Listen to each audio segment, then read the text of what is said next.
मेरे क्लास 10 के Avengers assemble PYQ लेके आया हूँ, फटाफट आओ। तो इधर मुझे हर एक इक्वेशन को सिंप्लीफाई करना है और फिर देखना है कि कौन सा equation general form of the quadratic equation में फिट होता है। ठीक है, तो पहला ऑप्शन देखते हैं। इधर देखो a minus b whole square वाला फॉर्मूला यूज कर रहा हूँ। ठीक है, इधर देखो एक्स स्क्वायर कैंसिल आउट हो जा रहा है, सो इधर तो एक्स स्क्वायर का टर्म ही गायब हो जा रहा है। इसका मतलब मुझे आगे चेक करने का जरूरत नहीं है, आगे सिंप्लीफाई करने का जरूरत नहीं है, ये क्वाड्रेटिक इक्वेशन नहीं हो सकता। ठीक है, इधर देखो a plus b whole square वाला फॉर्मूला यूज कर रहा हूँ। रूट एक्स का होल स्क्वायर क्या होता है, एक्स होता है। ठीक है, सो इधर देखो ये उधर जाके माइनस हो जाएगा, तो ये दोनों कैंसिल आउट, देयरफॉर मुझे मिलता है x square plus x is equal to 0, जो कि general form of the quadratic equation में फिट होता है। इधर बेसिकली सी 0 है हमारा। ठीक है, so this is the quadratic equation और यही हमारा आंसर है। बट आओ सी और डी भी चेक कर लेते हैं।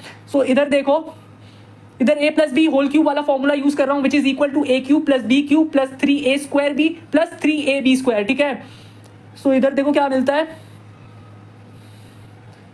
सो इधर मेरा देखो 3x स्क्वायर और 3x स्क्वायर कैंसिल आउट हो जा रहा है, फिर से x स्क्वायर वाला टर्म गायब हो जा रहा है, तो ये क्वाड्रेटिक इक्वेशन नहीं हो सकता है। ठीक है, अब ऑप्शन डी देखो, इधर आप लोग को पहले दिमाग में आएगा चलो x प्लस 1 को उधर ले जाते हैं तो ये डिवाइड हो जाएगा एक तो, बट ऐसा नहीं करना है, क्योंकि देखो अगर हम लोग ऐसा करते हैं तो देखो क्या मिलता है, x minus 1 is equal to x plus 1 और इधर x कैंसिल हो गया, विच इंप्लाइज मुझे मिल रहा माइनस 1 इज इक्वल टू 1, जो कि पॉसिबल नहीं है। बट ऐसा क्यों हुआ, क्योंकि जब हम लोग ने उधर ले जाके डिवाइड किया तो हम लोग ने ऐसा अज्यूम किया कि x plus 1 is not equal to 0, क्योंकि सोचो अगर x प्लस 1 हमारा 0 होता तो क्या मैं उधर ले जाके फिर डिवाइड करता, क्योंकि एनीथिंग डिवाइडेड बाय 0 तो अनडिफाइंड होता है, तो उसका सेंस ही नहीं बनता है।